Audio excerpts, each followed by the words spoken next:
So ngayon guys ay update lang muna ulit tayo sa ating mga buhay-buhay dito sa probinsya. So kung interesado nga pala kayo sa mga content ko dito sa channel, so pwede tayo magkwentuhan dito. Sa mga hindi naman ay pwede kayo mag-skip kasi yung ina-upload ko dito sa channel na ito ay hindi related dun sa mga solar at electronic products na ina-upload natin palagi. So ano lang to, mga personal life, mga travel. Dito ako mag-upload ng mga travel videos ko kung sakali makapag-travel ako soon. Hopefully. Ayan, naalala ko lang 1 year na pala ako kapag graduate sa school, 'di ba? Nung nag-graduation kami noon ay July. So ngayon July, graduate na ako ngayon ng 4-year course sa college. Bachelor of Science in Tourism Management. Di wala ka connect dito sa sa electronics. Pero ano naman tayo doon? Naka Latin honor cum laude naman kahit papaano. Sinipagan ko na rin kasi pag-aaral noon. So yan, 1 year na ako ngayon tambay. Ngayon naman kasi nagko-content creator na lang ako. Pero nakapagtrabaho naman ako dati ng related sa tourism management. Nag-ano ako noon, nagtrabaho ako as waiter sa hotel sa Makati, sa Manila. Kaso 2 months lang ako doon. Hindi ako nakatagal kasi naman dahil problema.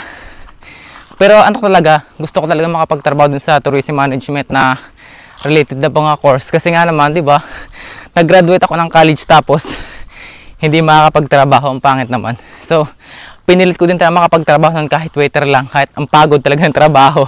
Baldahan yung trabaho sa pag-waiter. Lalo kapag gabi, yung madaming customer, madaming guest. Tapos medyo maliligalig pa yung iba, nakapagod talaga. Ito nga pala ako ngayon sa gubat ngayon. Ako ay kukuha ng poste. Gagawa kasi ako ng poste, lagayan ng mga CCTV sa bahay. Ang pagod pala umahon dito sa bundok, grabe. Yun nga lang, hindi talaga ako nakapagtagal din na magtrabaho sa Manila. 2 months lang talaga ako dun kasi naman ang daming problema. So number 1, yung sahod. Kapag magtatrabaho ka sa Manila tapos beginner ka pa lang, yung talagang bagong graduate, fresh grad, sisimula ka sa mababang sahod, tapos mababa din yung trabaho, syempre waiter. Yung sahod namin minimum lang. Magkano yung 610 pesos lang. Ano yung makukuha mo sa 610 pesos per day? Bayad pa sa bahay. Ang bahay namin 4,000 kada buwan. Tapos yung kuryente at tubig. Tapos yung pagkain pa. Tapos pamasahe pa nung papunta sa hotel. Halos doon lang mapupunta. Ang dami kong gastusin noon. Nagpapadala ko kay inay. Ang gamot ni inay, ang mahal, sa isang linggo gumagastos ng 1,000 mahigit. Saan ko kukunin yun? Pero pumunta naman ako nun sa Manila, meron talaga ako ng meron akong gastusin, meron akong savings talaga na 20,000 din yun. Kumbaga kahit magipit ako doon ay hindi ako uuwi kasi nga meron ako 20,000 savings.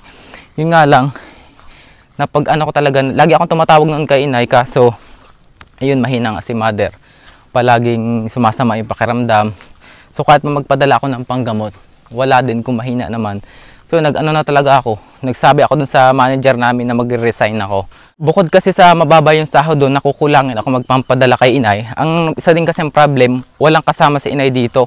Although may kasama siya, kaso hindi ko kapatid, mga apo niya lang. Ano naman magagawa ng mga apo nun? Ultimong paghuhugas ng plato, hindi pa kayanin. Siyempre, iisipin ko, iba talaga yung alaga iba yung kasama ay talaga yung anak sa mag-ina kumpara sa lola lamang or sa apo lamang. Iba yung alaga, alam niyo yun.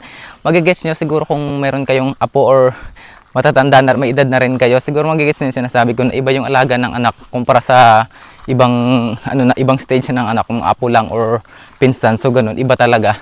So hindi talaga pwede. Umuwi na ako. Pumunta na ako dito. Tinuloy ko na lang yung pag-vlog ko, pagka-content creator. That's why ngayon, tuloy-tuloy na. Meron ako ng TikTok, tapos YouTube, Facebook. Yun na rin yung main source of income ko. Although hindi naman sobrang laki ng sinasahod kasi nga naman nakadepende talaga yun sa views, kaso ay nakaraos naman. And ngayon, alala ko lang, 1 year na rin nga pala ako ditong tambay sa bahay, nagko-content creator. 1 year nang walang kaugnayan sa tourism management yung course ko. Although meron din kasi siyempre meron akong pangarap din nung nakaraan dati, na gusto ko rin dating alam niyo, related sa tourism yung flight attendant. Ang sarap kasi din sa na ma-experience ni inay na nasa Maynila ako tapos uuwi. Mayroon sa kanyang dadalaw na anak na successful sa sa buhay. Although, hindi ko naman masasabing hindi ako successful ngayon. Kumbaga, iba yung mayroon kang professional na trabaho, like uuwi ako na flight attendant, mayroong anak na darating kay inay na flight attendant. Yung mga ganong yung tuwing Pasko, tuwing bagong taon, or tuwing birthday niya, may uuwi sa kanyang anak na talagang successful sa buhay. yung ganun sana. Kaso, yun nga lang, yun naman pwede. Kaysa naman sa pumunta ako sa Manila magtrabaho tapos walang kasama sa inay dito, eh lalong mas pangit naman yun. Iisipin ko pa yung sarili ko kumpara kay inay. Baka kung magtrabaho ako dun sa Manila, lalong mamatay sa inay dito kasi walang mag-intindi, walang kasama. Hindi naman sa wala talaga mag-iintindi. May mga kapatid naman ako dito kaso hindi na nila kayang asikasuhin ng ayos. Kaya ako na lang talaga yung pupwede sa ngayon. So sa susunod siguro mga taon baka kapag lumakas si inay. Pero hindi rin talaga lumalakas ng todo kasi maintenance talaga. Yung sakit niya ay sama-sama na. Nandito na nga pala ako ngayon sa bahay. So natastasan ko na tong kawayan. Kaso maliit siya. Para lang siyang pangtikin. Pero mapapagtyagaan natin to for temporary. Ito nga pala yung binili kong angle grinder na mini version. Wala akong review nito dito sa YouTube. Dilagyan ko siya ng review sa TikTok. Ang astig nito guys, tingnan nyo.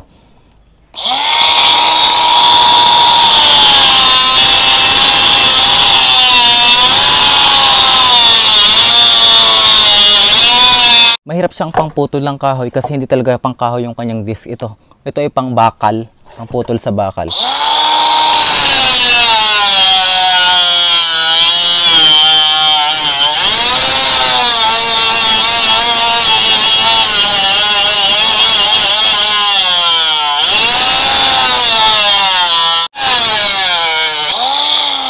Uy. Ayun, di ba nakaputol din. Mahina lang siya makaputol kasi yung itong disc niya ay pang bakal. Pang putol daw sa bakal talaga to pang kahoy. Ang pang kahoy yung isa yung may giling-giting na stainless. Kaso nag-order pa ako noon ay matagal yung darating. So ayos na ayos to. Nagamit ko na tong pang putol ng bakal tapos pang hasa ng mga palakol tsaka nung asarol namin. Yung palakol at asarol namin halos wala nang talim. So ito yung ginamit kong pang pampatalas. Kaysa sa maghahasa ako ng mano-mano sa hasaan talaga. Mahirap. So ito mas madali. Tsaka mas maganda siyang gamitin kumpara dun sa malalaking drill na sasaksak sa kuryente. Kung mga pang DIY lang naman, mas better siya, mas magaan, tapos chargeable. Kahit walang kuryente, gumagana. Tapos ito pa yung isa kong DIY tools dito. Itong cordless drill. Ang maganda kasi nito, siya, mga cordless talaga sila, wala nang kasamang mga wire. Dalawa yung kasama niyang battery. Astig na astig to guys, ayun Pwede siyang pang screwdriver, tapos pwede rin siyang barina pang butas. Marami siyang kasama, tingnan nyo din yun. Ayan ito, dalawa yung kasama niyang battery, may kasamang charger, tapos kompleto na rin. Eto, hindi ko siya ginawa ng review dito sa YouTube kasi maikli lang naman to. Ginawa ko siya ng mga review sa TikTok. Doon ko ina-upload yung mga short videos na pinapagamitan ko nito. Tapos meron pa tayong isang i-review sa sunod. Eto, medyo malaki to. Ito ay pure sine wave inverter. Kasi di ba wala tayong inverter dito na mas malaki. So ito, nagtiyaga na tayo dito sa isa, mas malaki. So tingnan natin din So ito yung kanyang box, medyo malaki din. Ayan sine wave inverter. Ang hirap kasi kapag walang pure sine wave inverter tapos yung malaki na madalaki na. Yung mga inverter ko dyan, pure sine wave nga, kaso maliit naman. Tsaka malakas sa power. So ito mas malaki, tingnan natin kung mas okay yung performance nito. Ganito siya kalaki. Hirap pala tagtagin. Ayan. Ang laki ng box at malaki din yung laman. Tapos mabigat. Uy. Ayan. Uy, nalaglag na.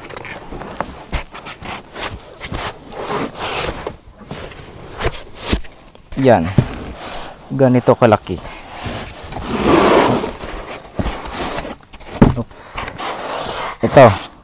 Kita nyo ba? Pure sine wave inverter na may kasama ng charger. Medyo malaki lang talaga siya at medyo mabigat kumpara dun sa mga inverter na ginagamit ko dito sa bahay na maliliit. Yan. Ito ay 3,000 watts. 3 kilowatt. Ayan. So meron siya dito mga saksakan, kabitan ng battery, may blower, cooling fan, tapos dito sa harapan ay semen. Hindi ko pa siya nagagawa ng review. Ayan. Tapos dito sa harapan may blower pa din, tapos saksakan ng AC at dito may saksakan pa rin ng AC at input ng AC. Puro AC na tayo ha. Saksakan ng kuryente galing sa grid o kaya naman sa generator. Ang use talaga nito ay gagamitin mo siya as inverter at the same time pwede mo siyang connect sa grid para kahit wala kang solar panel okay lang. Pwede mo siyang i-charge yung battery mo, solar battery mo gamit yung kuryente mismo. So kung wala kang solar panel okay lang. Kung gusto mo lang talaga ng backup power, so mas better to. Kasi di ba yung mga solar panel medyo mahal.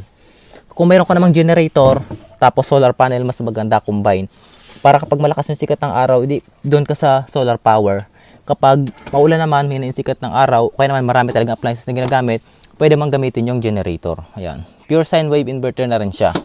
At mabigat. Tapos, ito naman yung isusunod pa natin na i-review soon sa YouTube channel. Ito ay Alien Tech generator, gasoline generator. Malaki din to. Ito nasa 1,000 watts mahigit. 1 kilowatt. Ang bibigat lang sila. Yan. Tumagas na pala yung gasolina. Kasi nakalob ko. So, malaki siya. Tingnan. Hindi ko na siya matatagtag dito sa bahayan kasi ang hirap pagbalik. Mas maganda to doon sa kulay puti, sa kulay dilaw kung ginagamit na papatay-patay. So ito mas malakas. Tsaka hindi mo siya kailangan lagyan ng gasolina dito ng langis kasi naka 4 stroke na yung kanyang machine. So mas better. So next time yan ang gagawa natin ng review. Pero syempre ngayon meron ulit tayong isang pag-giveaway ito. Ito ay Tranyu 10,000 mAh na power bank. Ayan. Bago rin siya kasi marami siyang gas-gas kasi nire-review ko siya dati. Kaya medyo maraming gas-gas pero okay pa rin naman. Hindi ko siya nagamit ng matagal. Ayan. Siya is 100%. Ito ay ibibigay natin kay Mr. Cedric Castro. Si Cedric Castro talaga kasi talagang supporter natin yan dito sa ating YouTube channel kahit na sa sa Facebook. Lagi siya nag-comment, nag-share din sa minsan kahit sa Facebook. So, ayun. Ibigay natin ito sa kanya. Sasamahan natin ng USB light. Pang ilaw sa gabi. Yan. Dito ko siya ilalagay sa box na ito. Ang box niya ay Jaguar power bank. Pero yung laman, Tranyu. Hindi nyo kaya. Ayan o. Ito yung power bank dati na sumablay sa akin. Kaya hindi ko na ginawa ng review. Sayang. Ayan. So kung gusto rin makatanggap ng mga giveaway, comment lang kayo ng comment dyan. Kahit hindi ako mag-reply, basta mag-comment lang kayo. Mababasa ko yan minsan. Ayan. Solid supporter kasi yung Cedric Castro.